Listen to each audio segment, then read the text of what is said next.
Hello, math friends. Today we're going to go ahead and look at equations in standard form. We've been looking at slope-intercept form and we're pretty comfortable with it. It, remember, is y equals mx plus b. That's going to be slope-intercept where m is my slope and b is my y-intercept.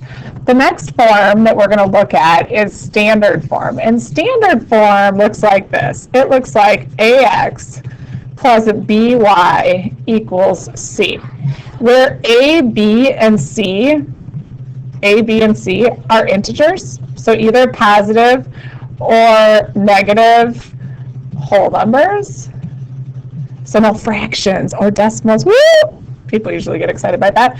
And a is positive because it's my lead coefficient. So it's going to have to be positive, which is always fun too. It's good to be positive, right? Everybody should be. Okay, so we're going to use this idea and we're going to just use our good algebra to manipulate some equations, because we should be able to, as good mathematicians, move from one form of an equation to another. So if I have something that looks like this, here I want to convert the following equation to standard form. Right now it's in slope-intercept, and I want to move it to standard. So to do that, I have to get my x and my y on the same side. So right now they're not. So I'm just simply going to move my 3/4 x over by using subtraction. Since it's positive, I can just subtract it to move it over.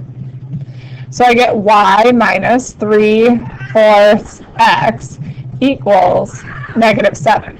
Now the problem here is that this coefficient on my x is not an integer, it's a fraction, which you said no fractions allowed. So we have to get them out. So I have to figure that out. So I'm also going to rewrite it so that my ax is in front. So I'm going to write it as -3/4 x, so there's my ax, plus y equals -7. Okay, so now I want to go ahead and get rid of that fraction. So I'm going to multiply by 4. But when I do that, I have to multiply the whole thing by 4 to make sure that I keep it an equal equation.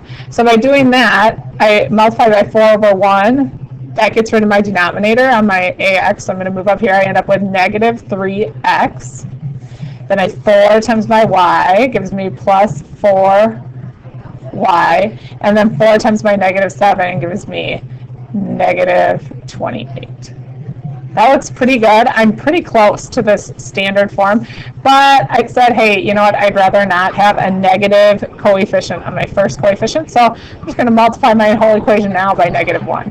Really, that just means I'm going to switch the signs all the way through. So -1 times -3 gives me a positive 3x. -1 times 4 gives me a -4y, and a -1 times -28 gives me positive 28.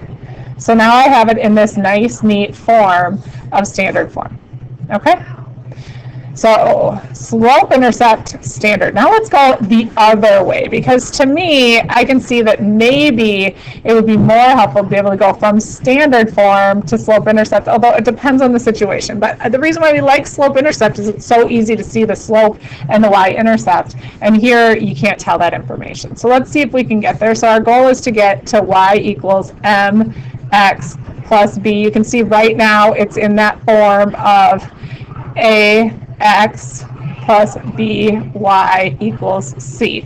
So right now it looks like that's a match. It's in that form. So let's see if we can get it over here. So to do that, I have to get my y so over here.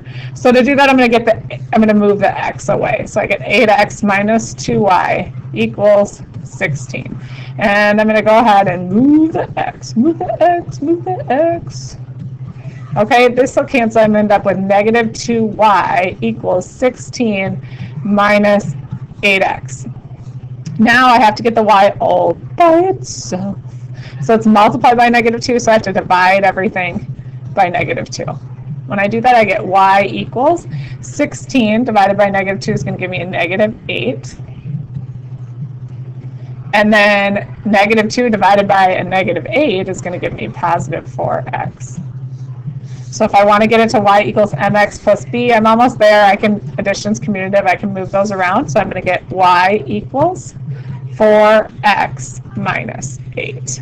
And that looks pretty good. That's in slope-intercept form. So now I really quickly can see that this equation has a y-intercept of -8. So it's going to intersect my y-axis at -8. And its slope, its rise over run, is 4. So pretty good stuff. And I can move from one form to the other easily. It should make you super happy. It should make you feel super smart because all of a sudden your answers are actually equations. So that's pretty cool. Some good math going on here. Keep it up.